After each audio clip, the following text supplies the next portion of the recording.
Y me da mucho gusto también comunicarles que vamos a iniciar una nueva serie de carácter escatológico, de carácter profético.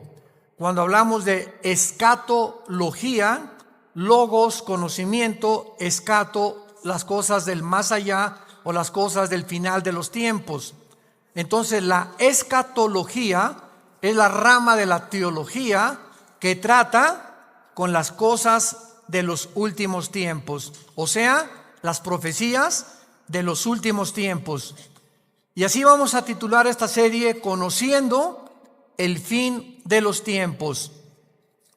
No cabe duda, damas y caballeros y santos de Dios, que estamos rodeados hoy, más que nunca, de un sinnúmero de eventos políticos, filosóficos, climatológicos, religiosos, amenazadores. En el mundo siempre ha habido guerras, en el mundo siempre ha habido depravación sexual, degradación moral, siempre ha habido revoluciones, golpes de Estado, etcétera, etcétera.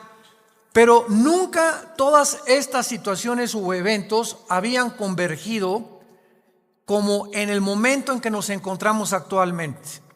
Si hiciéramos un breve panorama geopolítico alrededor del mundo, nos damos cuenta, ¿verdad?, que de México hasta abajo, hasta la Patagonia, están las naciones latinoamericanas e iberoamericanas ardiendo. Por todos lados protestas, en Hong Kong protestas, en Irak protestas contra el gobierno. Es en Estados Unidos un clima que se está viviendo de demasiada tensión, donde quieren destituir a un presidente, etcétera, etcétera. El Medio Oriente ni se diga, continúa con el conflicto aumentando acerca de quién controla el petróleo, quién controla el Golfo Pérsico. Estados Unidos abandona a los kurdos, que es el grupo étnico entre Siria y Turquía, que defendieron a Estados Unidos durante la guerra del Golfo Pérsico. Y vemos un mare magnum en el mundo donde volteamos y estamos preguntándonos, en medio de tantas cosas, ¿quiénes son los buenos y quiénes son los malos? ¿Quién tiene la razón de todo lo que oímos en los periódicos, en la televisión? Unos dicen una cosa: golpe de Estado, no fue golpe de Estado. Revolución, no fue revolución. Los kurdos esto, Estados Unidos por acá. Y estamos en medio de un mundo verdaderamente confundido. Sin embargo, la Biblia nos muestra que nosotros no debemos vivir en confusión. Ya cuando un cristiano dice, no sé quién tiene la razón, o creo yo porque los medios de comunicación, recuerden algo, ¿verdad? Los medios de comunicación, televisiones, radios, etcétera, etcétera, muchas veces tergiversan, las noticias de tal manera que llegan a manipularnos y hacernos creer lo que ellos creen. Entonces, dependiendo quién está detrás de los medios de comunicación, qué ideologías o qué filosofías o quiénes son los dueños de CNN o de BBC News o de Fox News, etcétera, etcétera, o en México, dependiendo quién se encuentra detrás, es la clase de mensaje que envían. Y cuando nosotros oímos en Fox News una cosa que contradice CNN otra cosa, y otros periódicos de México dicen una cosa, y otro periódico dice otra cosa, llegamos a preguntarnos, ¿quién dice la verdad? ¿No es verdad? Realmente, ¿quién dice la verdad? ¿En qué mundo nos encontramos? Realmente, ¿cómo podemos nosotros afianzarnos? Es como si estuviéramos en un barco que se está hundiendo y nos hemos echado fuera de la borda, como cuando el Titanic en 1910-12 se estaba hundiendo. Nos aventamos al mar y nos agarramos de un salvavidas. Y ahorita así está el mundo. Estamos tratando de buscar un salvavidas, algo que nos dé seguridad, algo que ya no produzca tanta tensión en nuestras vidas, tanta angustia, porque el mundo vive angustiado. Hay demasiada ansiedad. La enfermedad número 1 que la Clínica Mayo en Rochester y el Hospital Hopkins en Estados Unidos que son las dos clínicas médicas más respetadas que hay en el mundo en cuanto a evaluaciones y a sugerencias médicas, coincidieron hace algunos años en que el factor común denominador o la causa número uno, escúcheme con mucho cuidado, este es un dato que viene de clínicas médicas, no cristianas. La causa número uno de las enfermedades mentales y físicas del ser humano en el siglo XXI es el estrés. El estrés es un estado de angustia, un estado de tensión, de ansiedad interna que no te deja vivir y que te hace que estés enojado contra el gobierno, enojado con tu papá, con tus hijos, etcétera, etcétera. Ves a toda la gente con recelo, no confías de nadie, te vuelves amargado, te vuelves amargada. Y es el estado interno al que el ser humano está llegando porque hay demasiados conflictos en el mundo, demasiadas noticias. Estamos oyendo con el iPhone qué pasó en Irak, qué pasó en el Medio Oriente, qué pasó por acá, mis amigos, mis amigas, y llega un momento en que el ser humano ya no tiene paz. Ayer en el Congreso de Pastores que tuvimos en México, llegaron una familia a consultarme. Él es pastor, su esposa lo acompaña hace mucho tiempo, y me dice: Armando, quiero decirte una cosa. Tenemos un programa de televisión en Sudamérica y un programa de radio. Y el otro día estaba radiando unas noticias, me dice la esposa, y ¿sabes una cosa? Que de repente se me olvidó todo. Entré en un estado de amnesia en el que ya no sabía ni quién era yo. Algo me pasó en las neuronas de mi cerebro que se me fueron todas las ideas. Y duré como 1 o 2 días. Mi esposo asustadísimo, ¿qué me habrá pasado? No fue un golpe, no tuve un trauma y se me fueron todas las ideas. Inmediatamente le contesté y le dije: eres una mujer demasiado estresada. Y hay una autora inglesa que les recomiendo. Ahorita mi esposa está devorando todos sus libros, que se llama Carolina Leaf, L-E-A-F, Leaf. Esta autora inglesa es neuróloga, pero es cristiana, y está haciendo los últimos descubrimientos del cerebro, de las neuronas, de la manera como afecta el estrés. Y en ese momento, cuando tú estás demasiado estresado y tienes demasiadas presiones, y los niños, y el esposo, y el falta de trabajo, y el buen fin, o lo que tú quieras mencionar, algo le pasa. Las neuronas son interconexiones eléctricas que tenemos, pero millones de células dentro del cerebro, y un solo alambrito por la presión mental, por falta de vacaciones o de que no aprendes a relajar tu mente, etcétera, etcétera, provoca amnesia, provoca enfermedades mentales y puedes llegar inclusive a la locura. Esto es impresionante, porque es como un árbol lo que tenemos aquí adentro. Y ella está descubriendo que cuando tienes pensamientos negativos, las neuronas se unen más rápido. Esto es increíble porque así nos diseñó Dios. Y cuando tenemos pensamientos negativos, las neuronas comienzan a tratar de desconectarse y vienen zonas negras en el cerebro que te impiden pensar coherente y lógicamente.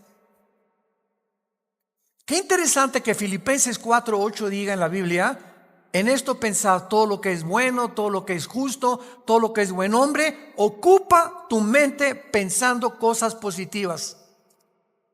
Porque la gente que está continuamente pensando el mal, o qué mal hacer, o estar negando a Dios en su mente, algo afecta las neuronas del cerebro científicamente.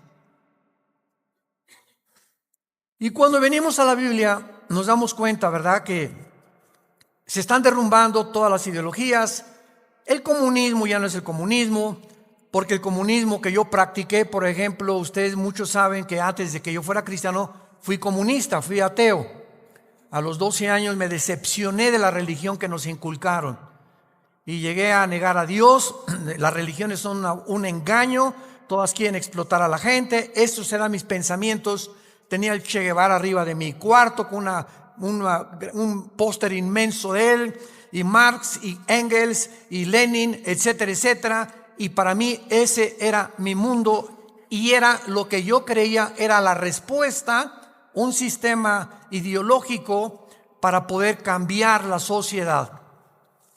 Sin embargo, cuando descubrí, ¿verdad?, que este sistema era completamente contradictorio, como se demostró en 1990, que cayó el comunismo en Europa, cuando Mikhail Gorbachev confesó que era una ideología. Para que seas comunista, número 1, tienes que ser ateo. Escúchame con mucho cuidado. Número 2, tienes que ser darwiniano. O sea, tienes que creer que al morir no hay nada. Que vas a la tierra y que no hay Dios y ahí acabó. No hay otra vida, no hay mundo espiritual, no hay ninguna otra dimensión. Número 3, tienes que ser humanista, no humanitario, humanista. O sea, tienes que creer que el hombre tiene las respuestas para sus problemas. Ese es el humanismo. Cuando creemos que nosotros podemos resolver la pobreza, las injusticias, etcétera, etcétera. Que es la historia del fracaso de la Liga de las Naciones Unidas, la OTAN, la OEA, llámale como quieras. El hombre es incapaz de resolver los problemas que van más allá de nuestra capacidad para resolverlos. Ese es el humanismo. Entonces, si no hay esta plataforma, no eres comunista, es una mentira. Y ahora los últimos comunistas o los últimos demócratas o los últimos que han tratado de implementar diferentes sistemas de pensamiento, se dan cuenta que están ya mezclando una ideología, comunismo con democracia, con capitalismo, porque no ha funcionado. Porque es la confusión a la que hemos llegado. Y como dijo Don Teofilito, en México ni lo podremos alcanzar jamás. Porque no hay ningún sistema de gobierno perfecto. Decía Winston Churchill, entre los sistemas de gobierno, el mejorcito es la democracia, pero no es perfecta tampoco. ¿Por qué? Porque somos seres humanos que necesitamos a Dios. Necesitamos a Dios. Necesitamos una guía, necesitamos un manual, necesitamos una luz. Y por eso el mundo está perdido completamente. Me decía el otro día un piloto que es vecino de la casa de ustedes donde vivimos, de American Airlines, me decía: Armando, le digo, oye, cuando tú vas en el avión allá a 10,000 metros, 10 kilómetros arriba de la superficie de la tierra, 33,000 pies, 35,000 pies, ¿cómo le haces para saber si no vas para acá o no vas para acá? O vas subiendo o vas bajando, porque la cabina del piloto es pues muy poquita, nada más ve lo que está enfrente. Me dice: Armando, sería imposible que nosotros piloteáramos sin instrumentos. Los instrumentos nos muestran claramente la dirección que vamos a llevar, a qué altura estamos, etcétera, etcétera. Sin instrumentos, un capitán de un barco en medio del océano no sabría cuál es el norte, el sur o a dónde irse si no tuviera una brújula. Y así nosotros no sabemos a dónde ir si no tenemos instrumentos, si no tenemos un mapa que nos ha dejado Dios, que se llama las Sagradas Escrituras. Y haríamos bien en estar atentos a este libro como una antorcha que alumbra en lugar oscuro, hasta que el lucero de la mañana salga en nuestros corazones. Vamos pues a abordar este tema y esta serie, porque ante todos los eventos que está el mundo atravesando actualmente, que amenazan nuestra tranquilidad, nuestra familia, nuestro futuro, provocan ansiedad, angustia. ¿Qué pasa si pierdo el trabajo? ¿Qué pasa si el peso pierde más valor ante el dólar? Si cae el petróleo, si viene un gobierno en México, o si viene una guerra nuclear. Todas estas cosas producen ansiedad, producen incertidumbre. producen intranquilidad. Y Dios no quiere que vivamos así. Dios quiere que en medio de este mundo tengamos una esperanza, tengamos una seguridad de que las cosas van a mejorar. Que lo mejor de nosotros está por delante. Y que aunque el mundo sea cubierto de tinieblas, en nosotros debe haber luz. Porque somos la familia de Dios, que dio a su Hijo en una cruz hace 2000 años para que pudiéramos comprender el mensaje del Evangelio, de las buenas noticias, de la gracia de Dios en su Hijo Jesucristo. Podemos saber exactamente, y este es el tema que vamos a abordar en toda esta serie, podemos en la Biblia encontrar datos, información que nos digan en qué tiempo de la historia nos encontramos. ¿Podríamos realmente decir con seguridad nos encontramos a 10 años de que Cristo venga, o a 5 años de que Cristo venga, o nos encontramos al borde de un caos nuclear, o estamos en la orillita de la autodestrucción del ser humano? Esta información se encuentra en este libro. Porque cuando comienzas a escudriñar este libro y nos comenzamos a ver que Dios nos comienza a despejar incógnitas y los velos negros que nos impiden ver hacia adelante comienzan a ser quitados por la luz del Espíritu de Dios, comenzamos a caminar con confianza en la vida. Si yo estoy en una cueva oscura, yo no sé si dar un paso por acá porque no veo, está tan oscuro que a lo mejor está ahí un murciélago o una roca o algo. Pero si alguien me da una lámpara, ¿qué hace la lámpara? Inmediatamente me alumbra 4, 5, 10 metros hacia adelante. Y con esa lámpara puedo caminar con confianza porque voy viendo dónde voy pisando. ¿Correcto? Bueno, así es exactamente en el mundo espiritual. El mundo ahorita no tiene lámpara, están así. ¿Será melón? ¿Será sandía? ¿Será ya sabes quién? Por aquí, por allá, ¿y para dónde? Esto, ¿tendrá razón ellos? ¿Tendrá razón estos? ¿Tendrá razón este gobernante? Por acá, y así está el mundo. Pero cuando tenemos la palabra profética más segura, vamos a comenzar a caminar con confianza y a darnos cuenta del Dios que nos dice: no temas. No temas, estoy contigo, nunca te dejaré, nunca te voy a abandonar. Estaré contigo todos los días hasta el fin del mundo. Y aunque se cierren los cielos aparentemente y la oscuridad, la tierra esté cubierta de ella, mientras más oscuro, las estrellas se ven mejor. Mientras más oscuro, vamos a tener más luz, porque vamos a poder brillar en medio de las tinieblas. Claro que la Biblia nos va a revelar todos estos sucesos y calamidades antes de que sucedan, para que cuando sucedan corroboremos, comprobemos, confirmemos que Jesús tuvo realmente la razón y que Él es el Hijo de Dios. Y esto es lo que nos da la fortaleza, las convicciones, porque lo que más se necesita ahorita en el mundo es seres humanos con convicciones profundas en sus vidas, con mucha integridad para vivir.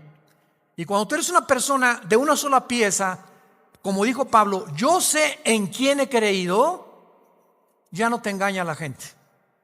Ya no te engañan las películas, no te engaña la televisión, no te engañan las noticias, porque tu fe está bajo una roca. Estás parado en un fundamento inconmovible. Y este fundamento es la palabra de Dios. Vayamos a ver algunos pasajes. En primer lugar, en el capítulo 46 del libro de Isaías. Si no traes la Biblia, por eso estás así. Con razón.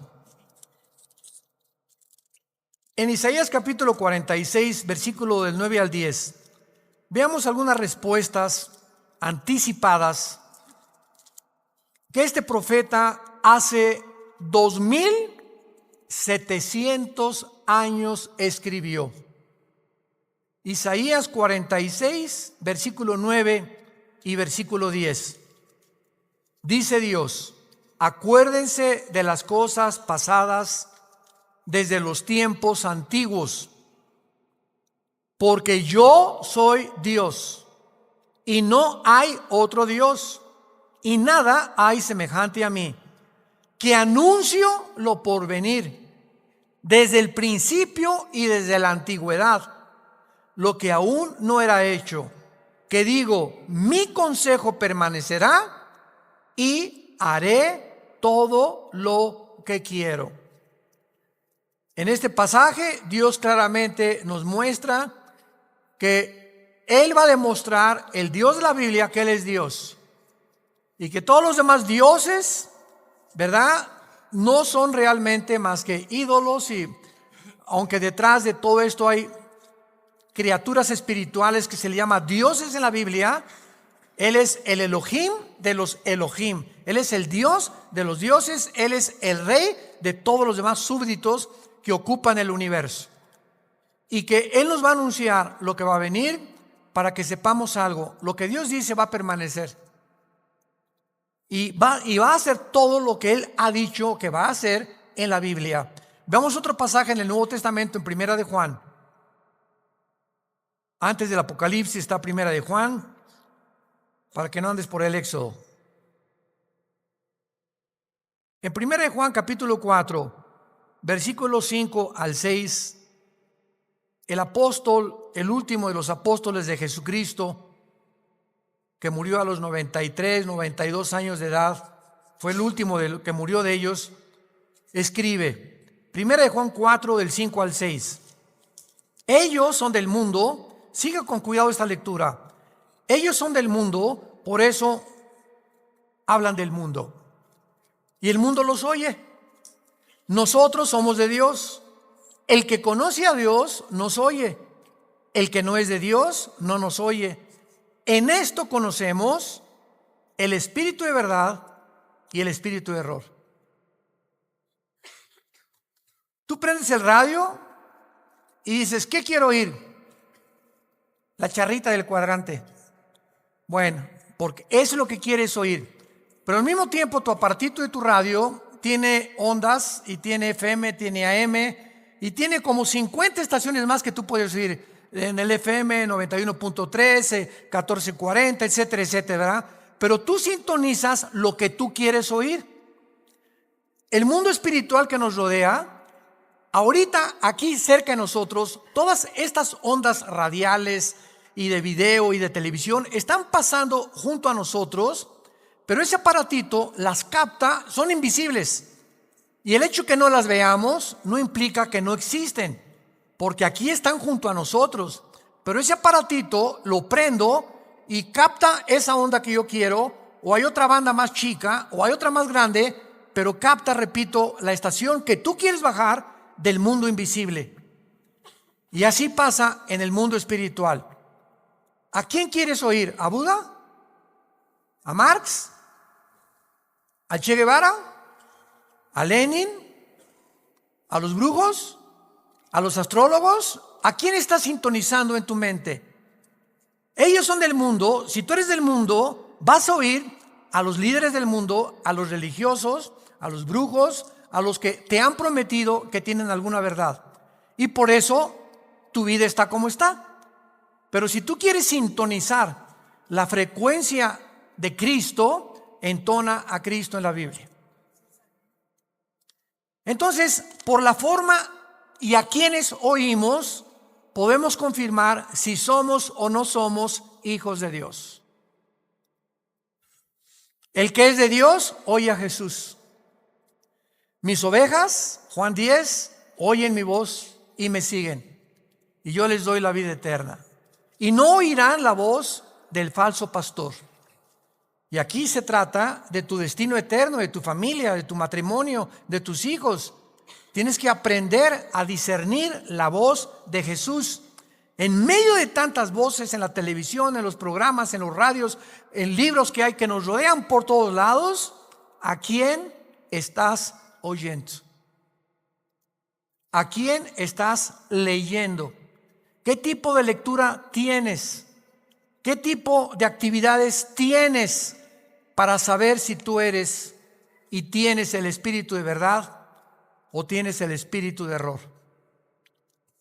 Muy bien. En la Biblia tenemos tres principales fuentes de información de las profecías bíblicas. Esto es bien importante. Hay tres fuentes de información en la Biblia que vamos rápidamente a verlas, que nos muestran la fase final de la historia humana en tres pasajes de la Biblia y que nos vienen realmente a confirmar en qué época nos encontramos. Estas tres son, en primer lugar, el Sermón del Monte de Jesús, que se encuentra en Mateo 24, Marcos 13 y Lucas 21. ¿Cuál es el Sermón del Monte? Cuando los discípulos se acercaron a Jesús, dinos, ¿cuándo será la señal del fin del mundo? ¿Cuándo serán estas cosas? ¿Y cuándo será la señal de que tú vas a regresar? Y ahí Cristo comienza a enumerar una serie de eventos y señales. Habrá guerras, falsos profetas, muchos van a ser engañados, pestes, terremotos, y será el principio de los dolores.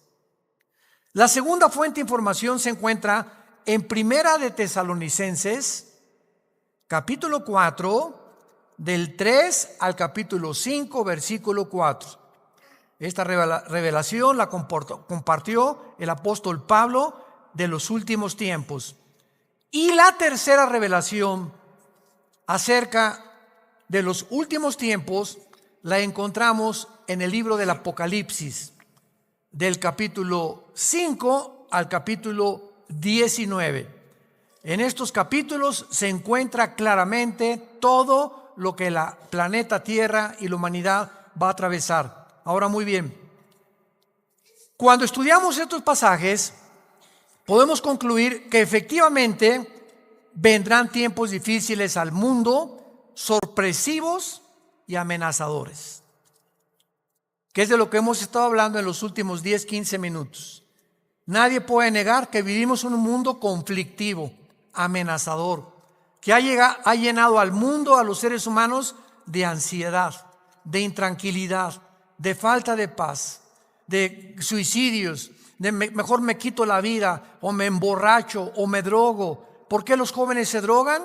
Pues porque es una forma de evadir la realidad.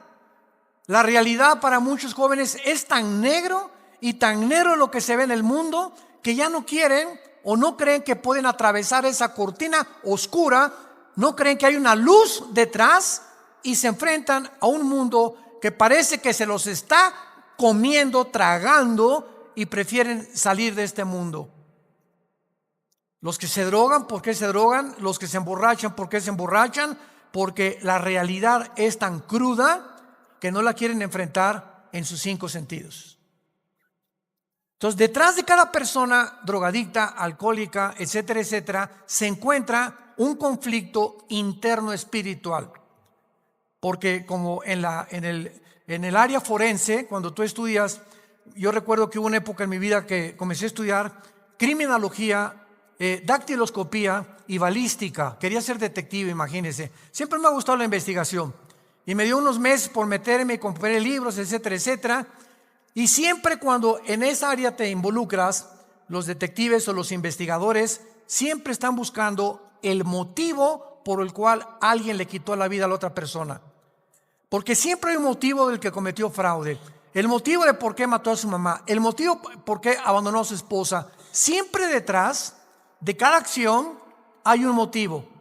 Y cuando descubrimos el motivo, nos ayuda a poder tener una pieza del rompecabezas más clara para poder averiguar o decidir quién fue el asesino o quién fue el ladrón o quién se encuentra detrás de eso. Y cuando nosotros vemos esto, ¿verdad?, que el motivo por el cual la gente hace lo que hace en el mundo, nos damos cuenta que el mundo está espiritualmente muriéndose. Y nosotros tenemos la medicina. Qué triste que tengas compañeros en tu escuela que estén tan confundidos, que no les has hablado jamás de Cristo, que tengas amigos que haces negocios con ellos, que tengas un taller de carpintería, de plomería, eres mecánico o abogado en tu bufete o un médico, y la gente a tu alrededor, vemos a la gente, caras vemos y están llorando por dentro, están deshechos por dentro. Que si esa hermanita, la enfermera que diga, ay hermanita doctora, ¿cómo está? Muy buenos días, ¿verdad? Y te encierras con ella y te pones enfrente de ella, te puedo olvidar, se quitan esa máscara que están usando y caen en una expresión de llanto, de angustia que están escondiendo, poniéndose una máscara de aparente felicidad. Y así las personas que tú ves, no es cierto que son lo que estás viendo. Detrás de cada persona se encuentra un drama. Se encuentran problemas más allá de lo que podemos imaginarnos. Así que nosotros tenemos la respuesta y la medicina, qué estamos haciendo con ella, y vamos a dar cuentas en la otra vida de todas las cosas que nunca cumplimos en la palabra de Dios al compartir el mensaje de Jesucristo.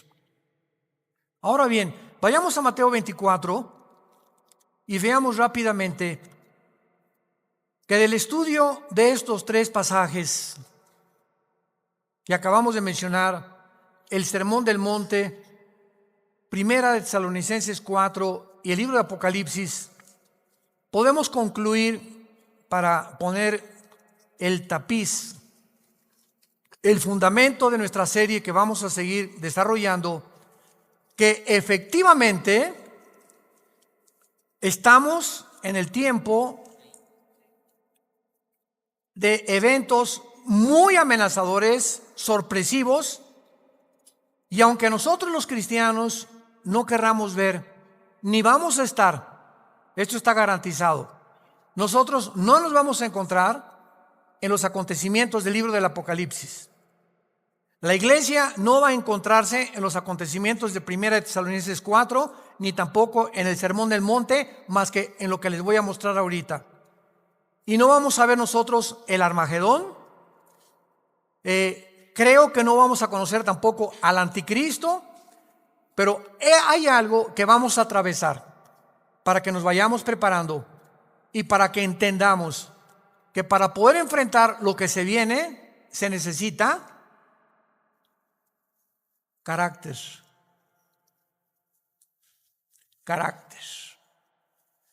¿Qué es el carácter? Es la formación interna que el Espíritu Santo nos quiere dar, donde estableces fundamentos y convicciones inconmovibles en tu vida. He decidido hacer esto, lo haces. Puntualidad, responsabilidad. Una persona, un cristiano irresponsable, tiene mucho que trabajar con su carácter. Un cristiano que siempre llega tarde a todos lados, tiene que trabajar mucho con su carácter. Decía hace algunos años, cuando Henry Ford hizo el primer carro modelo T, 1904, corría como 25 kilómetros por hora. Su hijo Henry Ford II tomó la Ford Motor Company, la compañía de carros Ford en Estados Unidos, que fue la que más comenzó a vender carros a principios del siglo XX. Y este hombre llegaba a la compañía de Ford y ponía al jefe de la planta, al jefe de la administración, al jefe de la supervisión, ponía a líderes en cada departamento. Y él llegaba cada 2 o 3 meses, y si ese líder no hacía que funcionara la planta que él le había dado, lo corría. Dice, un líder, decía Henry Ford II, es la persona que hace que las cosas sucedan. Y si tú estás al frente de una responsabilidad y no cambias la situación, o no cambias la manera de pensar de los hombres o de tus soldados que tienes bajo tu responsabilidad, tú no eres líder. Entonces, qué importante es que la Biblia dice que todos nosotros debemos ser líderes.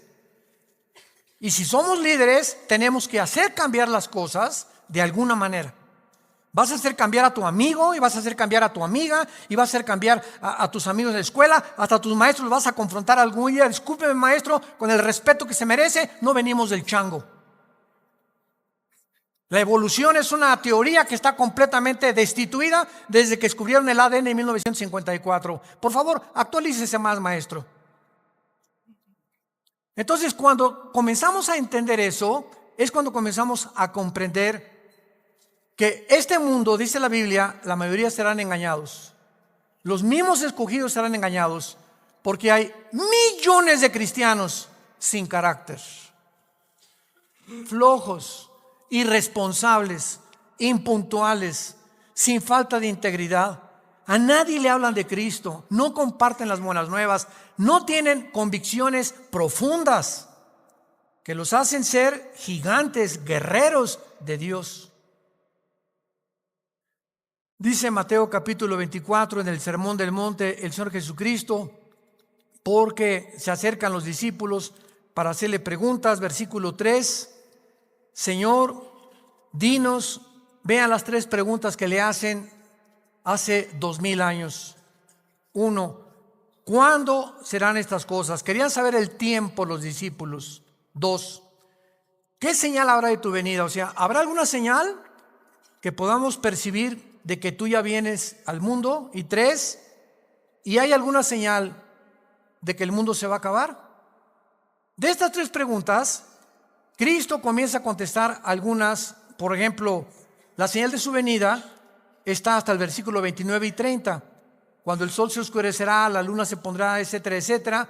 Y esa es la señal de la venida de Cristo, que no vamos a estar aquí nosotros, porque primero es el arrebatamiento y van a pasar 7 años de la tribulación y viene Jesucristo en la segunda venida, y los que estén en la segunda venida, que se hayan convertido en la persecución del anticristo, van a saber que cuando vengan estas señales cósmicas en el cielo, Cristo aparecerá en las nubes junto con nosotros, porque regresaremos con Él. Pero lo que me interesa compartirles es el versículo 6 en adelante, que es lo que nos atañe a la generación que estamos viviendo. Oirán de guerras y rumores de guerras. Miren que no se turben, porque es necesario que todo esto acontezca, pero aún no es el fin. Porque se levantará nación contra nación y reino contra reino, y habrá pestes y hambres y terremotos en diferentes lugares. Muy bien, si leemos solamente el versículo 6, oirán de guerras y rumores de guerras, toda la historia han sido esto, ¿no es verdad? Desde que Caín asesinó a Abel, desde que Caín asesinó a su hermano Abel, toda la historia, de acuerdo, lo quieres apuntar, al Instituto para la Investigación para la Paz en Suecia, Estocolmo, dictaminaron que de los 6,000 años aproximadamente de historia que tenemos, de 6,000 años, solamente ha habido 25 años de paz. La historia humana es una historia de guerras, guerras, guerras, guerras, guerras, guerras. En 6,000 años, 25 años de paz. O sea, siempre ha habido conflictos, revoluciones, golpes de Estado. Es la historia de nosotros. Pero entonces ahí podríamos quedar confundidos. Oye, Señor, ¿de qué estás hablando? Siempre ha habido guerras. Versículo 7, Él lo explica. Porque se levantará nación contra nación y reino contra reino. Esto, una guerra mundial, una guerra de carácter internacional, donde se involucraron 3 o 4 naciones contra 3 o 4 o 5 naciones, nunca sucedió hasta 1910, la Primera Guerra Mundial. Ahí fue la primera vez en la historia que sucede una guerra de carácter internacional a través de toda la historia. Y casi 30 años después, la Segunda Guerra Mundial. Entonces, con esto nos situamos nosotros en una plataforma bastante sólida y podemos entender que cuando Jesús dice, se levantará nación contra nación y reino contra reino, y habrá pestes, porque las guerras producen pestes, plagas, ¿verdad? Enfermedades, calenturas, hambres, terremotos. Señor, siempre ha habido terremotos, ok, claro, siempre ha habido terremotos, pero de acuerdo al Instituto Sismológico de Boulder, Colorado, que es uno de los institutos más prestigiados en el mundo para detectar terremotos, desde 1976 hasta el 2010 han aumentado 70% los terremotos en el mundo. 70% han aumentado. Eso es lo que Cristo está diciendo, que iban a aumentar cada vez más los terremotos, etcétera, etcétera. Versículo 8. Y todo esto, aquí es donde nos encontramos ahorita. Nos encontramos en el principio de los dolores. Nos encontramos en un mundo donde el matrimonio ya está dejando de existir. En un mundo donde el ser humano está contagiado e infectado filosófica, religiosa, política, económicamente. Unos voltean por acá, ¿dónde estará la solución? Voltean a sus ídolos, otros consultan muertos, otros consultan espíritus, otros etcétera, etcétera. Es impresionante a donde el mundo se encuentra actualmente. Impresionante. Y esto es precisamente lo que Jesucristo nos quería decir para que estemos preparados. Ahora, muy bien, después de estos principios de dolores,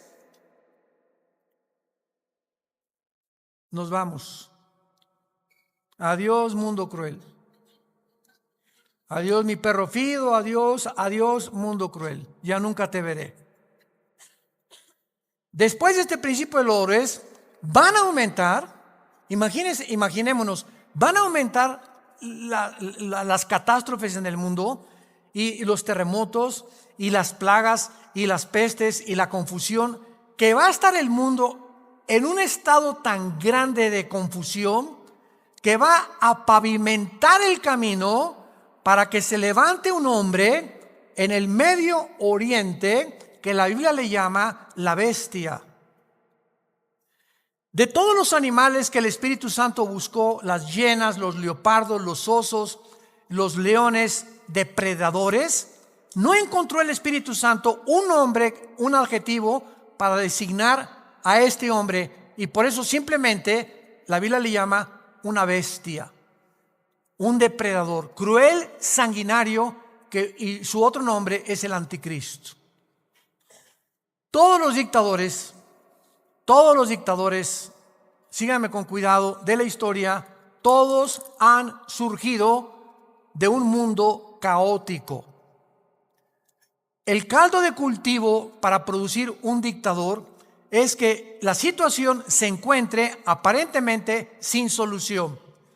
Corrupción, oscuridad, etcétera, etcétera. Y en medio de esto surgen hombres prometiendo mejorar las cosas.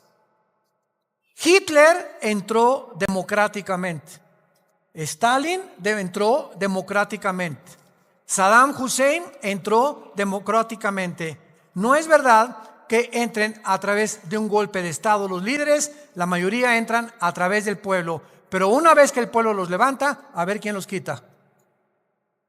Y en medio de esto es cuando el mundo va a ver en Europa que va a estar una oscuridad total en Europa. Ahorita la salida de Inglaterra de la Unión Europea, el Brexit famoso. Ahorita en Europa ya no existe, damas y caballeros, santos de Dios. Las únicas dos naciones que sobreviven en Europa es Alemania y Francia.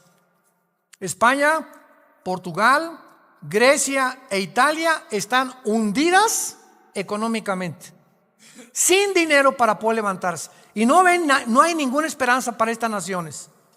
Había el Fondo Monetario Internacional que lo estaba manejando Alemania, se les acabó el dinero ya. Y Francia está ayudando un poquito a Alemania. Y gracias a Dios que en Alemania la ministra Angela Merkel es cristiana. En todo el mundo es la única líder que sus padres fueron pastores, y ella dijo en enero de este año: Europa tiene que regresar a Dios. Entonces Alemania está sobreviviendo, Inglaterra se está yendo sin los impuestos que le pagan las naciones a la Comunidad Europea o a la Unión Europea, ya no va a haber forma de sostener una Unión Europea, que era el sueño de los europeos después de la Segunda Guerra Mundial. Y está el campo preparado para que surja el hombre, la bestia, el anticristo, el hijo de perdición, que la Biblia profetiza que se va a levantar y va a traer soluciones al mundo, va a resolver problemas de la pobreza, de la economía, de la política, ideologías, y el mundo se va a asombrar porque este hombre no va a ser un hombre normal. Va a ser un hombre poseído por un principado satánico. Lo hemos visto en otras conferencias en el libro del Apocalipsis. Ya no nos da tiempo para eso. Pero va a ser un hombre que va a hacer milagros sobrenaturales. Y va a tener a un compadre que en Apocalipsis 13 se le llama el falso profeta. Que va a ser, fíjense, un líder religioso unido a un líder político. El líder político, el anticristo, va a usar a un líder religioso para que el líder religioso convenza al mundo de ponerse la marca el 666. Y cuando el líder religioso convenza al mundo y haga milagros, este líder religioso, el anticristo lo va a matar.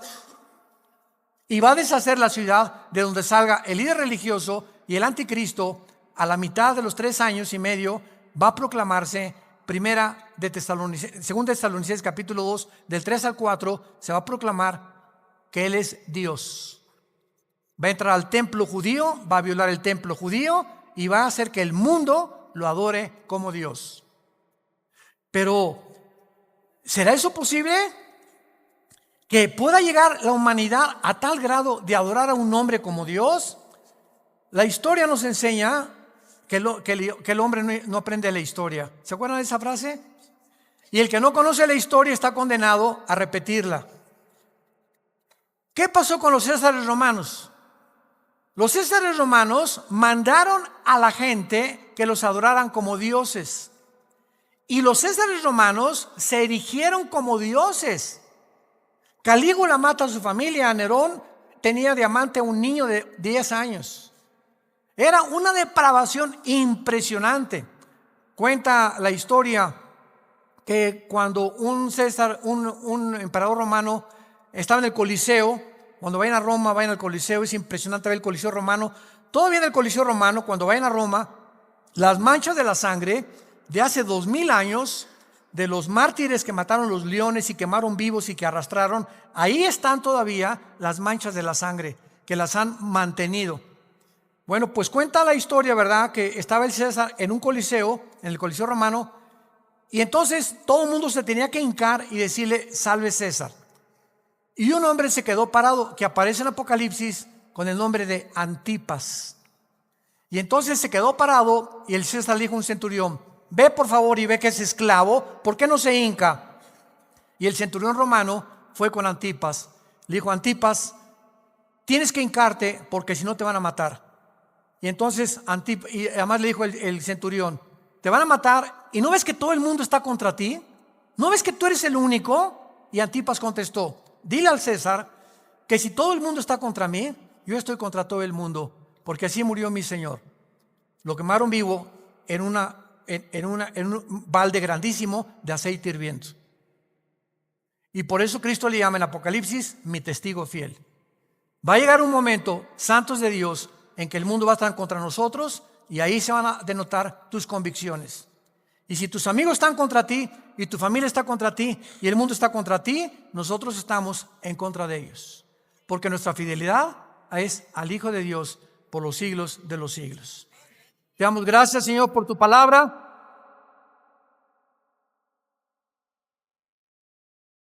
Bendito sea el nombre del Hijo de Dios, que nos ha hecho renacer su Padre para una esperanza viva por medio de su resurrección de entre los muertos, para que tengamos una esperanza que no puede morir en nuestro corazón y permanezcamos fieles a esta esperanza a la que todos hemos sido llamados. Al gran pastor de las ovejas, nuestro Señor Jesús, es nuestra lealtad, es nuestro amor, es nuestro corazón. porque Él fue el que dio su vida en nuestro lugar. A ti, Jesús, te damos gracias por vivir dentro de nosotros y saber que más pronto de lo que nos imaginamos, vienes por tu iglesia. Vienes por aquellos que han sido fieles hasta la muerte, que han mantenido firmes sus convicciones en medio de un mundo confundido, donde estos hijos e hijas tuyas han permanecido inconmovibles en la fe, aferrados a la roca, a la palabra de vida, que es la que nos ha dado la vida eterna. Te damos gracias, Señor, porque sigues llamando al mundo al arrepentimiento, a que se vuelvan a ti. No somos dioses, somos seres humanos, agentes morales, débiles, vulnerables, irresponsables de todas nuestras acciones, pensamientos y palabras. Y daremos cuenta algún día, después de nuestra muerte, de todo lo que hicimos mientras estábamos en este cuerpo que es temporal. Un cuerpo sujeto a la corrupción, pero dentro de nosotros el alma y el espíritu vivirá eternamente. Si tú esta mañana quieres invitar a Cristo y aún no estás seguro de que tienes la vida eterna o segura, dile simplemente estas palabras: Señor, te pido perdón por mis pecados. Creo que en esa cruz pagaste por ellos con tu sangre y que a los 3 días resucitaste de los muertos. Y porque creo que vivo, te pido en este instante, Señor Jesús, que entres a mi vida como mi Señor y mi Salvador. Tendré el poder ahora, de la corta vida que me queda, vivirla para ti, conocerte, adorarte y morir en paz, al saber que mis pecados han sido perdonados y que me has amado hasta la muerte. Oramos en tu nombre, bendito Jesús. Amén. Gracias a Dios por esta palabra maravillosa que Dios nos ha dado, la palabra de Dios. Gracias, Señor, por este libro maravilloso que es la Biblia.